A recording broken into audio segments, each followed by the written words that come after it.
अस्सलाम वालेकुम दोस्तों। इंडियन एयरलाइन IC 814 काठमांडू की एयरपोर्ट से टेक ऑफ करती है और दिल्ली के लिए रवाना होती है। ये सफ़र तकरीबन 2 घंटे का होना था, लेकिन ये 2 घंटे 8 दिनों में बदल गए क्योंकि प्लेन हाईजैक हो चुका था। आज की इस वीडियो में बात करेंगे इसी हाईजैकिंग की, जिसे कंधार हाईजैकिंग भी कहा जाता है। ये हाईजैकिंग कैसे हुई और किसने की और हाईजैकर्स की डिमांड्स क्या थीं, तो आइए शुरू करते हैं खौफ और डर की भयानक हकीकत, जिसे फ़्लाइट के अंदर मौजूद पैसेंजर और बाहर मौजूद इनके प्यारों ने 8 दिन तक झेला। काठमांडू से दिल्ली आ रहे इंडियन एयरलाइंस के विमान का आज अपहरण कर लिया गया है। Was carrying 11 crew members and 179 passengers. We were blindfolded, we all of us, with our heads down. Passenger है, उनकी सेफ्टी हमारी सबसे बड़ी। Government has been in constant touch with the negotiators. ये 24 दिसंबर 1999 की बात है, जब इंडियन एयरलाइंस की एक फ़्लाइट 814 नेपाल के दारुल हुकूमत काठमांडू से इंडिया के दारुल हुकूमत नई दिल्ली के लिए उड़ी। इस एयरबस में 176 मुसाफिरों के अलावा पायलट समेत जहाज़ के अमले के 15 अफराद सवार थे। मुसाफिरों में खाना सर्व किया जा रहा था और अपनी मंजिल की जानिब रवानगी पर मुसाफिर इंतहाई खुश थे, लेकिन इनकी ये खुशी ज़्यादा देर तक कायम नहीं रही, क्योंकि जब ये प्लेन इंडियन फ़िज़ाई हुदूद में दाखिल हुआ तो एक नकाबपोश शख्स उठा और कॉकपिट की जानिब बढ़ा। नकाबपोश ने प्लेन के पायलट को कहा कि फ़्लाइट को मगरिब की सिमत बढ़ाते रहो और धमकी दी कि अगर उन्होंने तैयारे का रुख प्लेन का रुख मगरिब में लाहौर पाकिस्तान की जानिब नहीं मोड़ा तो वो तैयारे को बम से उड़ा देंगे। इसके साथ ही इसके 4 दीगर नकाबपोश साथी भी खड़े हुए और जहाज़ के मुख्तलिफ हिस्सों में पोजीशन संभाल ली।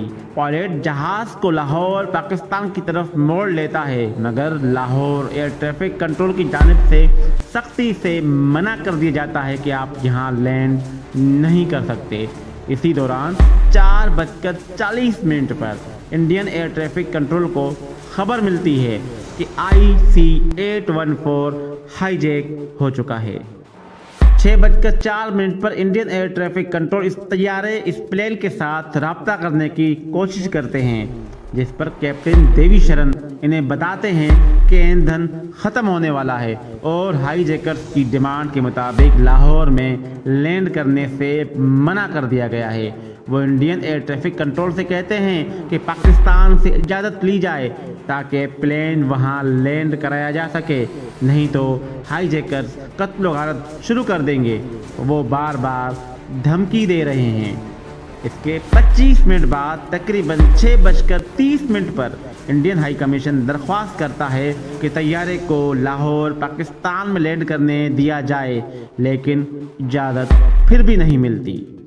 कैप्टन देवी शरण हाईजैकर्स को बताते हैं कि प्लेन में ईंधन यानी फ्यूल ज़्यादा नहीं और हमें कहीं लैंड करके रिफ्यूल करना पड़ेगा, जिस पर हाईजैकर्स अमृतसर एयरपोर्ट पर लैंडिंग के लिए मान जाते हैं और करीब 6:45 पर यह तैयारा अमृतसर एयरपोर्ट की तरफ मुड़ता है। अगले 15 मिनट में अमृतसर एयरपोर्ट पर लैंड करता है और इसी लैंडिंग के साथ एक मौका होता है इंडिया के पास, इंडियन हुकाम के पास, इंडियन फोर्सेस के पास भरपूर एक्शन का, हाईजैकर्स से निपटने का, लेकिन इसमें इंडियन हुकाम, इंडियन फोर्सेस नाकाम हो जाते हैं। हाईजैकर्स को शक हो जाता है कि इंडियन हुकाम, इंडियन फोर्सेस कोई मंसूबा बना रहे हैं, कोई प्लान तैयार कर रहे हैं इनसे निपटने के लिए। कैप्टन देवी शरण बार बार कहते हैं हुकाम से कि जल्द अज जल्द ईंधन फराहम किया जाए, रिफ्यूल कराया जाए, वरना हाईजैकर्स पैसेंजर्स को नुकसान पहुंचाएंगे। लेकिन काफ़ी वक्त गुजरने के बावजूद कोई रिफ्यूलिंग नहीं होती और यहाँ कैप्टन देवी शरण का खदशा दुरुस्त साबित होता है और हाईजैकर्स एक पैसेंजर सतनाम सिंह पर चाकू के वार करके उसे जख्मी कर देते हैं। इंडियन हुकाम मंसूबा बनाने की कोशिश करते हैं, लेकिन जब तक किसी मंसूबे पर अमल होता हाई जैकर्स कैप्टन देवी शरण को प्रेशराइज करते हैं बिना रिफ्यूल किए ही टेक ऑफ करने के लिए, और फिर मजबूरन पायलट एक बार फिर प्लेन को हवा में ले जाने के लिए तैयार हो जाता है। जब प्लेन अमृतसर पहुंचा था तो इंडियन हुकाम ने एक मंसूबा ये तैयार किया था कि एक फ्यूल टैंकर प्लेन के सामने लाकर खड़ा कर दिया जाए ताकि प्लेन को उड़ने से रोका जा सके, लेकिन फ्यूल टैंकर का ड्राइवर वहां पहुंचने से पहले ही टैंकर रोक देता है, क्योंकि ड्राइवर टैंकर बहुत तेज़ी से प्लेन की जानिब लिए जा रहा था, जिस पर ड्राइवर को कहा गया कि स्पीड कम करें और स्लो चलें ताकि हाईजैकर्स को शक न हो, लेकिन ड्राइवर टैंकर रोक लेता है और ये सब कॉकपिट में मौजूद एक हाईजैकर देख रहा होता है, और इसी वजह से प्लेन को बिना रिफ्यूल किए दोबारा टेक ऑफ के लिए पायलट को प्रेशराइज किया जाता है। पायलट देवी शरण के पास हाईजैकर्स की बात मानने के अलावा और कोई चारा नहीं होता, और टेक ऑफ के दौरान प्लेन इसी फ्यूल टैंकर के इतने पास से गुजरता है कि एक लम्हे को यूँ लगता है कि प्लेन टैंकर से टकरा जाएगा, लेकिन खुशकिस्मती से ऐसा नहीं होता। तकरीबन 7:50 पर प्लेन एक बार फिर हवा में होता है और यहाँ से एक बार फिर अमृतसर से तकरीबन 50 किलोमीटर दूर लाहौर की तरफ प्लेन को मोड़ा जाता है और लैंडिंग की इजाज़त लेने की कोशिश की जाती है, मगर एक बार फिर इनकार किया जाता है। लाहौर एटीसी की जानिब से न सिर्फ इनकार किया जाता है बल्कि पूरे एयरपोर्ट की लाइट्स को बंद कर दिया जाता है, क्योंकि एयरपोर्ट इंतज़ामिया को अंदाज़ा था कि पायलट को प्रेशराइज करके लाहौर लैंडिंग कराई जाएगी, और हुआ भी ऐसा ही। हाईजैकर्स की जानिब से कहा जाता है जो भी हो आप प्लेन को लैंड करें, और मजबूर देवी शरण ऐसा करते हुए आहिस्ता आहिस्ता प्लेन को नीचे ले आते हैं, लेकिन बहुत जल्द वो समझ जाते हैं कि जहां वो लैंड कर रहे हैं वो रनवे नहीं बल्कि हाईवे है, और इस सारी सूरत हाल की वजह से एक बार फिर लाहौर एयरपोर्ट इंतज़ामिया से दरख्वास्त की जाती है कि हमें इजाज़त दी जाए वरना हम हाईवे पर क्रैश लैंड कर जाएंगे। इस बार लाहौर एटीसी लैंडिंग की इजाज़त दे देता है और आखिरकार 8:07 पर तकरीबन ये प्लेन लाहौर में लैंड करता है, और यहाँ प्लेन को रिफ्यूल किया जाता है। पाकिस्तान की जानिब से हाईजैकर्स को पैगाम दिया जाता है कि वो बच्चों और औरतों को छोड़ दें, लेकिन वो नहीं मानते, बल्कि इंडिया की जानिब से उनकी डिमांड फुलफिल न होने की वजह से, इंडिया की जानिब से अमृतसर एयरपोर्ट पर रिफ्यूल न होने की वजह से हाईजैकर्स इंतहाई गुस्से में थे और वो एक और पैसेंजर पर हमला करते हैं जिसका नाम था रुपिन कटियाल, जो अपनी अहलिया के साथ थे। इस हमले से वो बाद में जिंदगी की बाजी हार जाते हैं। Passenger Rupin Katyal, returning from his honeymoon, was brutally stabbed to death. Lahore से टेक ऑफ करने के बाद फ्लाइट को ओमान लैंड कराने की कोशिश की जाती है, मगर वहां भी लैंडिंग की इजाज़त नहीं दी जाती, जिसके बाद ये प्लेन मुड़ता है दुबई की तरफ। वहां भी किसी आम इंटरनेशनल एयरपोर्ट पर लैंडिंग की इजाज़त नहीं मिलती, बल्कि ये प्लेन लैंड करता है दुबई के अलमिनहाज एयरबेस पर रात के तकरीबन 3 बजे। यहाँ पर कुछ पैसेंजर्स को छोड़ा जाता है जिनमें औरतें, बच्चे और बीमार अफराद शामिल थे। कहा जाता है कि इनकी तादाद 26 थी और यहीं वो डेड बॉडी भी छोड़ जाते हैं रुपिन कटियाल की, जिसको इस प्लेन में कत्ल किया गया था। इंडियन हुकाम ने दुबई एयरपोर्ट पर तैयारे को हाईजैकरों से छुड़ाने के लिए मुत्तहिदा अरब इमारात के हुकाम से कार्रवाई की इजाज़त की दरख्वास्त की थी, लेकिन उन्होंने इनकार कर दिया। जिन पैसेंजर्स को दुबई में छोड़ा गया था, इन पैसेंजर्स के लिए एक इंडियन एयरलाइन का स्पेशल रिलीफ एयरक्राफ्ट बुलाया जाता है जो इन पैसेंजर्स को वापस इंडिया ले जाता है। इन पैसेंजर्स के ज़रिए कुछ मालूमात ज़रूर मिलती है हाईजैकर्स के हवाले से, जैसे प्लेन में लोगों को कैसे रखा गया है, इनके पास हथियार कितने और कैसे हैं, इनका रवैया कैसा है और वो कितने हैं तादाद में। और इन्हीं पैसेंजर्स से पता चलता है कि वो 5 लोग थे जो एक दूसरे को चीफ, बर्गर, डॉक्टर, शंकर और भोला कहकर पुकारते थे, जो कि इनके असली नाम नहीं थे बल्कि फर्जी नाम थे। इनके असली नाम थे इब्राहिम अख्तर, शाहिद अख्तर, सनी अहमद गाजी, जहूर मिस्त्री और शाकिर। प्लेन दोबारा टेक ऑफ करता है और इस बार रवाना होता है अफगानिस्तान के सूबा कंधार।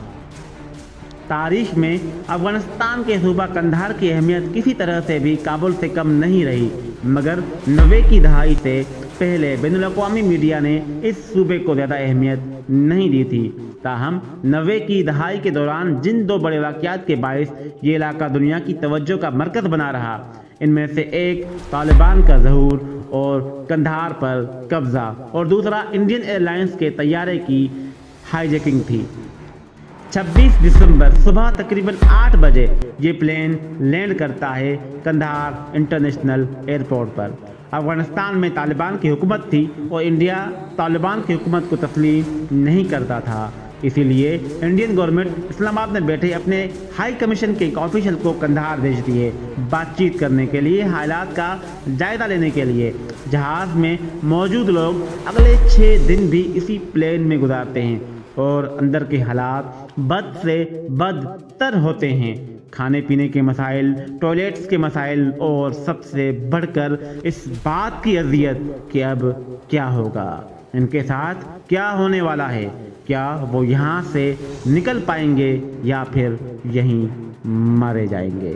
कंधार में प्लेन लैंडिंग के बाद हाईजैकर्स की डिमांड सामने आती हैं और वो होती हैं $200 मिलियन और 36 कैदियों की रिहाई और साथ ही हरकतुल मुजाहिदीन के बानी सज्जाद अफगानी की बॉडी भी डिमांड करते हैं। ये डिमांड हैरान कर देने वाली थी, लेकिन इंडियन गवर्नमेंट पर अलग ही किस्म का प्रेशर चल रहा था। इस हाईजैकिंग के हवाले से 26 दिसंबर को वजीर खारजा जसवंत सिंह प्रेस कॉन्फ्रेंस करते हैं। इस प्रेस कॉन्फ्रेंस में कुछ लोग घुस आते हैं जो कि हाईजैक होने वाले प्लेन में मौजूद लोगों के रिश्तेदार थे। ये वजीर खारजा से कहते हैं कि हाईजैकर्स जो भी कह रहे हैं, उनकी जो भी डिमांड्स हैं, वो जो भी कुछ मांग रहे हैं, वो पूरी की जाएं। हमें हमारे लोग सही सलामत चाहिए। अवाम का गुस्सा बढ़ रहा था और हाईजैकर्स की डिमांड्स तकरीबन नाकाबिले कबूल थी इंडियन गवर्नमेंट के लिए। 27 दिसंबर को मुज़ाकराती टीम कंधार पहुंचती है, लेकिन इसी दिन दूसरी जानिब इंडिया में क्राइसिस मैनेजमेंट मीटिंग में गेट तोड़ के कुछ मुश्तइल अफराद पहुंच जाते हैं। तो कुछ लोग प्राइम मिनिस्टर के घर के बाहर एहतजाज करने लग जाते हैं। प्रेशर बढ़ता चला जाता है, लेकिन वहाँ अफगानिस्तान में इंडियन हुकाम को इस बात की इजाज़त नहीं दी जाती कि अफगानिस्तान की सरजमीन पर कोई कार्रवाई की जाए। तालिबान ने ये बताया था कि वो किसी भी गैर मुल्की फोर्सेस को अपनी सरजमीन पर कार्रवाई की इजाज़त नहीं दे सकते। तालिबान की जानिब से किसी कार्रवाई के आसार तो नज़र आए, लेकिन इसके लिए कोई ख़ास फोर्स मौजूद नहीं थी तालिबान के पास, बल्कि वही तालिबान जो एयरपोर्ट पर होते थे। उन्होंने अपने कपड़ों के ऊपर वो वाली वर्दी पहनी जो कि आम तौर पर एयरफोर्स के अहलकार पहनते हैं। तालिबान की जानिब से जो लोग एयरपोर्ट पर थे या जो वहां आते जाते थे, इनको ऐसी किसी सूरत हाल से निपटने का कोई तजुर्बा नहीं था, कोई ट्रेनिंग नहीं थी, कोई तरबियत नहीं थी। शायद इसी वजह से कोई अमली कार्रवाई नहीं की जा सकी। लेकिन तालिबान की जानिब से कहा जाता है कि मुज़ाकरात कराने की कोशिश करेंगे।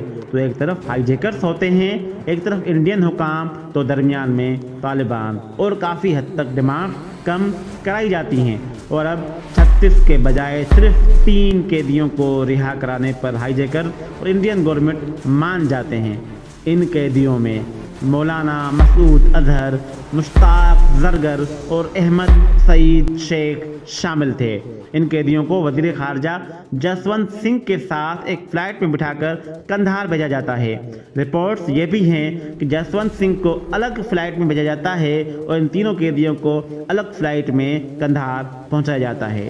कंधार में इन तीनों को हाईजैकर्स के हवाले किया जाता है, तो दूसरी जानिब से हाईजैकर्स भी पैसेंजर्स को छोड़ना शुरू कर देते हैं, जिसके साथ ही हाईजैकर्स अपने छुड़ाए हुए साथियों के साथ वहां से निकल जाते हैं।